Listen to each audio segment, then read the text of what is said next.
If you're a guitar player who's just starting out, or maybe if you've been playing a while and you're wondering if learning any theory is going to rob your playing of the heart and soul behind it, I think you need to check out this video. Let's have a real talk.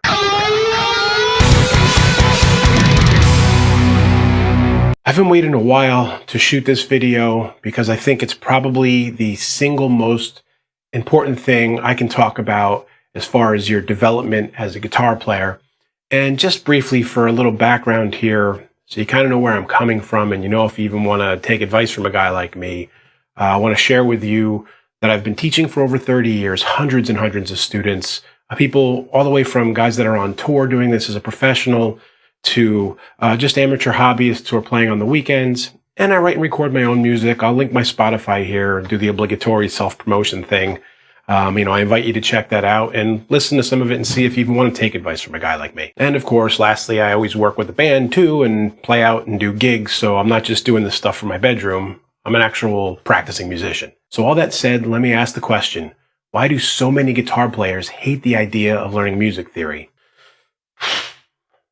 There's an entire camp of players out there that think that music theory is just about book smarts and don't think that learning any theory is going to help them write music that has any soul. And perhaps they feel this way because the only people they ever see talking about music theory are the crazy shredder players who have abandoned any idea of writing a melody in favor of seeing how many notes they can shove into a second. And yeah, that can happen.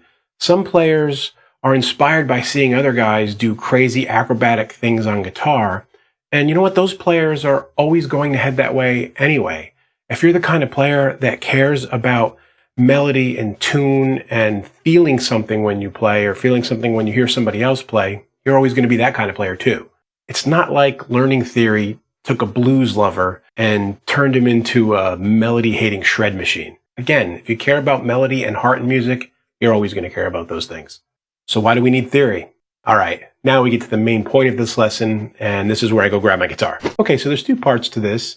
And the first part has to do with the fact that you already know some music theory. It's called everything you already know how to play. So let's take a look as an example of just some basic open chords that you might play. Basic G, a D, and maybe as you've developed as a guitarist, you've learned to add some notes here and there to make it interesting.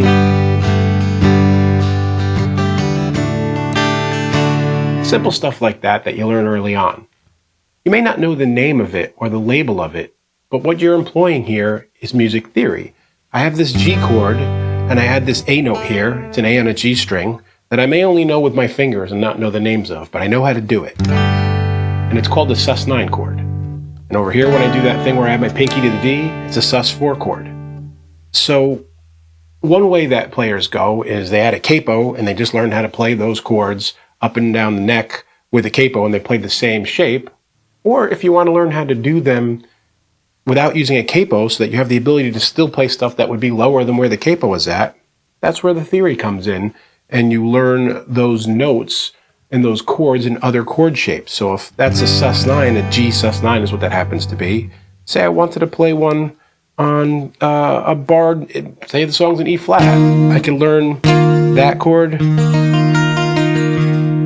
and I have the building blocks of what is chord theory, and I may be doing them already, and I just don't have labels for it yet. And that's what the theory is about. Another area where this is going to commonly happen is with pentatonic scales, blues scales, and blues jams when people show up to like open mic nights and want to play with each other. And most players early on, if they're doing any kind of lead, learn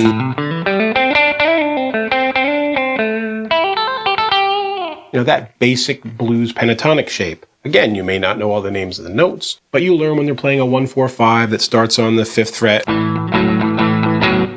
You play your scale in that same spot. That's as far as a lot of people get, and that's why it's probably so common that you see a basic blues jam 1-4-5 at an open mic type of situation. You know a tiny bit of theory without realizing you know it, but you can jam along with other people. So what I'm saying here is that you already know stuff. You just don't always know the labels that go along with the visual patterns that fit on the guitar. And that's at least half of what theory is just labels and names for things that you know how to play. And whether you know it by names or by patterns, You really need to know this stuff if you're going to do any kind of jamming with people at all, and you don't want to just turn it into a massive cacophony, unless that's what you're going for, of course. But what you need to know is the chords that fit into, if they say we're playing an A blues jam, you know which chords work and which notes work.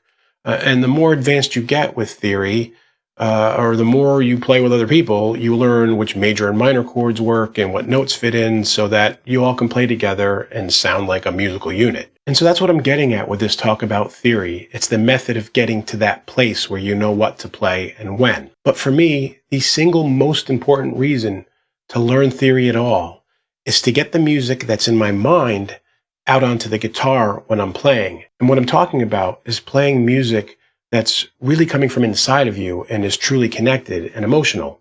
If you're just playing patterns that you know with your fingers, whether you know the names of it in theory or not, you are playing something that's written mechanically. You're writing music from the outside in. When you hear the music and you feel things inside and then express that out through music, you're playing music from the inside out. So what does it have to do with theory? Well, when you spend time learning scales and learning the modes and the theory behind what you're playing, two things happen. One, the most basic thing, is that you expound your knowledge. You know more places to play, you can jam with people knowing which notes to play, and you have more options, and you speed up what you would already learn just by jamming along kind of by accident and finding patterns. You're kind of taking a shortcut to putting all that together. And the other thing, and most important thing for me, is that you get to the point where you can hear one note relative to the one that was just played before it. So when you're playing something and it's coming out inside of you and you hear it before you play it and you're connected to it, you know where to put your fingers to get what's in your mind out onto the guitar. And again, you're playing from the inside out then, not the outside in. And so with the knowledge of theory, I can take what's in my head and start with a note. I'm humming it. I'm not much of a singer here. I'm sorry for that. But I hear something in my head and I'm feeling dun dun dun dun dun dun dun dun dun. And I can play that. I know what it's going to be. I know where to put my fingers based on what I'm hearing in my head because I've worked on these scales so extensively. So now if you spend a bunch of time learning scales in depth and getting into that theory part of things at some point in your learning progress, you will get to the point where you have an auditory mastery that goes along with the visual pattern recognition mastery, and that is applied music theory. You get to the point where you learn it so well that you don't have to use the logical part of your brain anymore when you're playing. You just know where to go because you've practiced it so many times. And so that's my big argument for learning music theory. It opens horizons in your playing, whether it be with lead or knowing what chords sound like and the moods of various complex harmonies that are built within the chords. And you can shortcut your way to them. And yeah, there are a lot of great players out there over the years that don't know any music theory or the labels to what they are playing. But these are touring professional musicians who play day in and day out and have time to, excuse the crude comment, but fumble around the guitar, learning all different patterns and everything. And even though they're not learning the names of it or learning any theory, they're building a library of things that they can hear in their head and know how that matches visually on the guitar.